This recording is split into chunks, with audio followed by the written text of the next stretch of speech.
All right, let's dive into a world that pretty much powers all of global finance, but it often feels like it's hidden behind this wall of jargon: fixed income.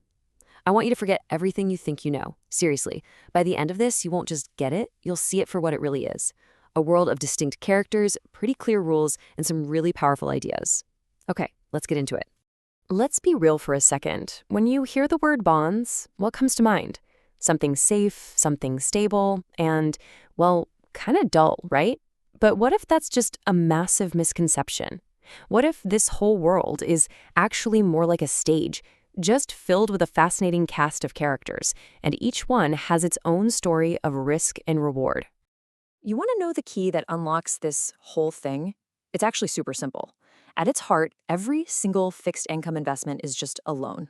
That's it. You're the lender and someone else is the borrower. Once you really let that one simple idea sink in, the entire puzzle just clicks into place. And on this stage, you're going to meet three main types of borrowers. You can lend your money to the government, you can lend it to huge companies, or you can lend it into the incredibly fast-paced short-term market. Each one has a completely unique personality and a totally different reason for borrowing. So let's go meet them. First up, we've got the reliable uncle of the financial world, the government. This is the borrower who's always good for it, the one you can absolutely count on to pay you back no matter what's going on.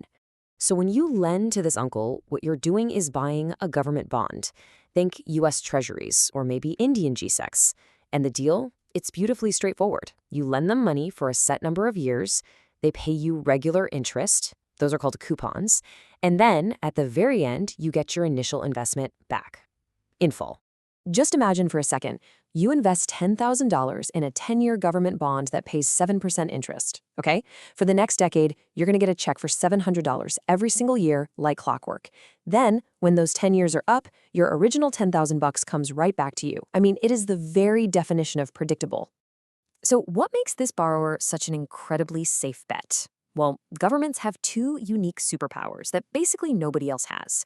First, they can legally collect taxes to pay their bills. And second, they literally control the printing press for their own currency. That combination makes it almost unthinkable that they'll ever fail to pay you back. They're not going to ghost you.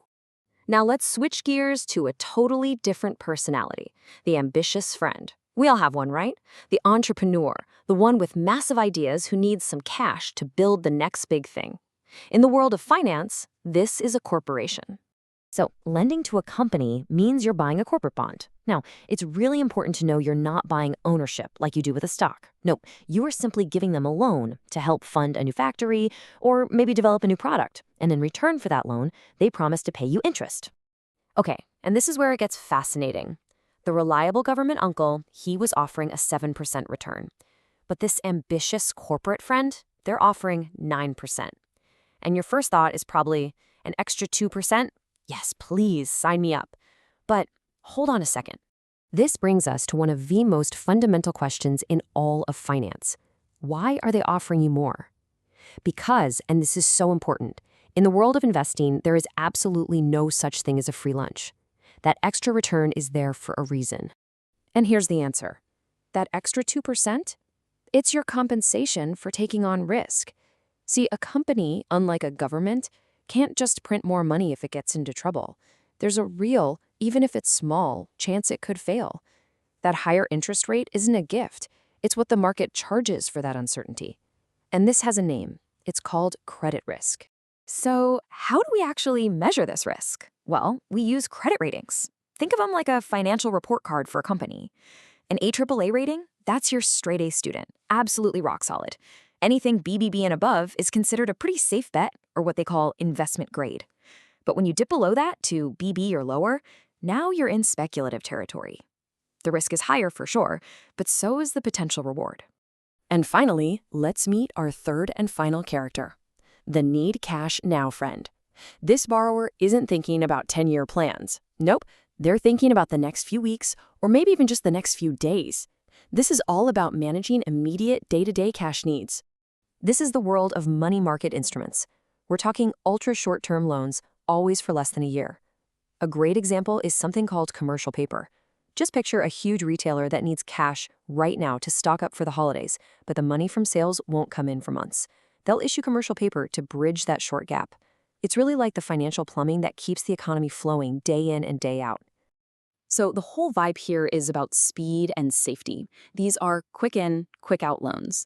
And because the time frame is so incredibly short, there's just very little room for drama or big price swings. It's one of the most straightforward, no-fuss ways to lend money. So what decides the interest rates in this high-speed market? It all comes down to one big player, the central bank. Because these loans are so short, they are hypersensitive to the official policy rate. Any little whisper of a change from the US Federal Reserve or the Reserve Bank of India sends immediate ripples through this market. It is directly plugged into the pulse of monetary policy. So let's bring it all home. You've got your low-risk, reliable uncle, the government, and their borrowing costs are all tied to big picture stuff like inflation and economic growth. Then you have the ambitious friend, the corporation, who offers higher returns for higher risk, driven entirely by how healthy their business is. And finally, the very low-risk, quick cash friend, living in that short-term market, moving in perfect lockstep with the central bank. The main point is this: fixed income isn't just one thing, it's a whole diverse family of borrowers. And that leaves us with one powerful idea to take with you. The next time you see a really high return being offered on any investment, get curious. Ask yourself why. Remember, a higher return is almost never free money. It's just the market's way of telling you there's more to the story, that there's a catch you need to go and investigate. And now you know how to start looking for it.